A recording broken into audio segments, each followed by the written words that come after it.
Good morning, welcome to Furry and Spoiled. Today I'm going to talk to you about how to help your dog get up onto sofas and beds. Now this could be old dogs, or it could be puppies, or it could just be really small breed dogs. So we've just reached a stage, I've got my 3 here, and we've just reached a stage where Albert there and Hump's down here, sometimes they're struggling a bit to get up onto this sofa. So I'm going to show you a new thing that I've brought. I'm going to show you something that I tried that didn't work, and then I'm going to try something upstairs that I use on the bed that really works really well. So to start with, I've needed something to get up onto the sofa, and often what you see is like basically they're like foam stairs that will be the same height as the sofa, and so you can use them. And they are a really good idea, but I'll tell you in a minute why I'm not using them. So this is what I've gone for. So it's basically a slope as opposed to steps, and it's just slightly lower than the sofa, and it's really good and sturdy. Obviously the first problem with it is that it's black, and I've got a lot of white dogs, and so that's going to be a bit of a problem. That's going to get on my nerves, I think, that it's going to be covered in dog hair all the time. But then I don't know why that should bother me. Everything in my life is covered in dog hair all the time. But I just got this on Amazon, and it's just called a slope. The theory behind it is, you don't need it, do you? He's the youth of the group. He doesn't need it, but the other two do. And the theory of it is that slopes are easier on a dog's back than steps, especially dogs like Dachshunds, any sort of dog with a long back. They're just generally supposed to be better. Harry's there crying because he wants me to play with him. So I just got this off Amazon. Now, I think if it was steps, they would use it a lot easier. Because it's not steps, they're a bit unfamiliar with it, and they're not sure, and so they didn't just use it straight away. I had to do some training, just putting treats on it, or get them to follow a treat and go up and down it. They're still not completely okay with it.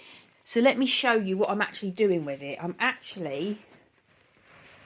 Now obviously this isn't going to work. It's going to probably work if you've got an L-shaped sofa or a wall. So what I'm actually doing with it is I'm pushing it over into that corner, and that's just making it a little bit more stable for them, and they seem to be using it more like that. But it's really good. It is working, and I'm really pleased with it, and it's good and sturdy. The thing that is happening a lot with us is that we're moving it all the time, because I tend to sit here and my husband tends to sit there.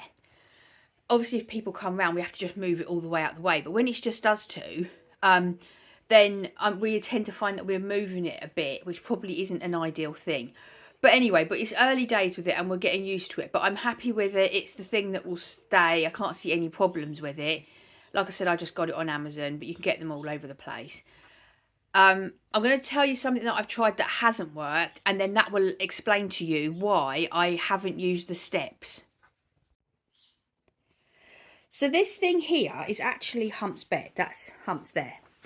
This is actually his bed, and he doesn't like his bed. I would have thought he would like it out of the way, somewhere cozy, but he doesn't use it then. He only actually uses it if it's right with us, right in the middle of us all, which is quite sweet, really. And all this is, I've shown this before in videos, but all this is a cushion off a sofa that somebody didn't want anymore, and it's just a cushion, and it's really good and sturdy off the ground. It's a fantastic bed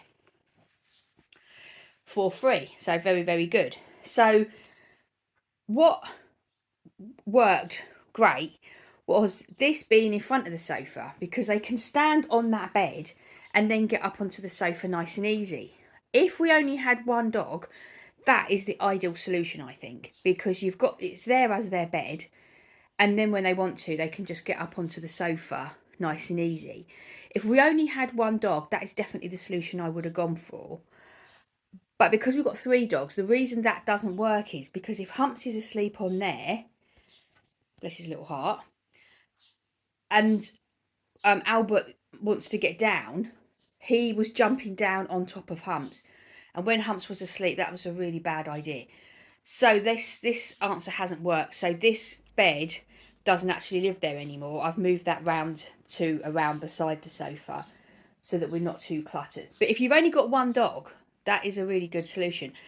But Something to bear in mind is Humps is a bit unusual in that he wants his bed in the middle of the room. Normally what a dog would want is for their bed to be out of the way a bit, so they can take themselves off and just have some peace and some quiet. So this works, but I wouldn't have it as the only dog bed. Have another dog bed that's away quiet so they can go and have peace, especially if you've got children. Then they can just go away quietly and peaceful. It just makes life a lot easier, especially when they're sleeping, because if you wake up a sleeping dog, it's just not a good idea. So I wouldn't just put your dog's bed in front of the sofa in the middle of the room like I have, and that's their only bed. That isn't the solution. But this would have been a really good idea if I didn't have 3 dogs. So now you can see why I didn't go for the steps, because the steps, each step is wide enough. So it's little Albert up there, you see here, not him. That's little Albert. And he's only small, and he would have been able to actually use the steps as a bed, which means I haven't gained anything, because if they're going to sleep on the foam steps, then I haven't gained anything at all. I've still got the same problem that I had with this. So that works great because it's slopey. There's no way anyone's going to want to lie on that. It's uncomfortable to lie on. It's a slope. And so that's why I've gone for the slope. So now I'm going to take you upstairs and I'm going to show you what we use to help them get on and off the bed. So this is what we use upstairs so the dogs can get up onto the bed. And it's just 4 breeze blocks put together, and then I just put a pretty blanket on top of it. And you know, to begin with I didn't like it, but I've just got used to it now. It sort of blends, as long as you cover it up with something pretty. But that is really good and stable, and it means they can really easily jump onto that and then up onto the bed. It's particularly good for puppies if you let them sleep in your bed. And like I said, it's just breeze blocks.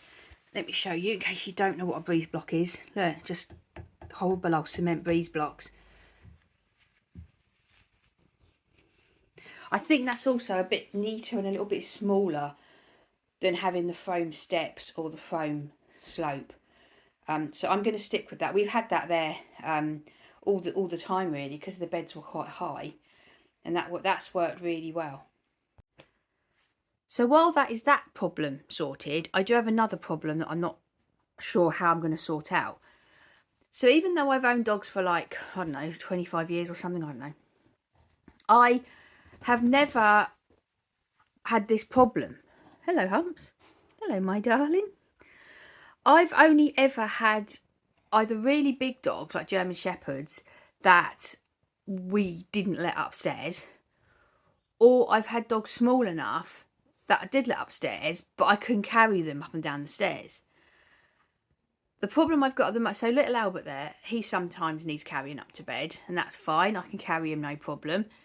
Harry doesn't need carrying to bed because he's the youth of the group and he's still got youth on his side and he hasn't got any problems. Now Humps here, having his belly rub, he's a tricky one because, so we've only had him for like 10 months now, and he has terrible arthritis. And even though you wouldn't know it, because when he came to us he couldn't walk or anything with it, but you wouldn't know he had arthritis because we've sorted that good and proper. Very proud of that. Sorted, great. And he's now up and down the stairs. The problem I've got is when he gets to a point where he can't make the stairs, what on earth am I supposed to do? Because I don't want to leave him. I'm not going to want to leave him downstairs if he wants to come upstairs. But there's no way I can carry him. And even though my husband probably could carry him, because of he had such horrendous abuse in his past life, he's not great with men. And although he's doing really well with my husband, there is no way that I would recommend my husband picks him up. So that isn't an option. And, you know, I'm doing my weight training and all that, but I'm pretty sure I'm never going to be able to carry Humps up the stairs. So I need somebody to invent well, I think you can actually get stair lifts for dogs. I think I've seen them, but I don't know how easy that would ever be to get a dog to actually go in one of them. So anyway, so that's what's going on in my mind at the moment. I'm not sure where we go in the future. When Humps first came to us, he only slept downstairs in he slept in here in the sitting room. and when we all went up to bed. And that was brilliant, because I thought, that's great. We are never going to have the problem of him with the stairs.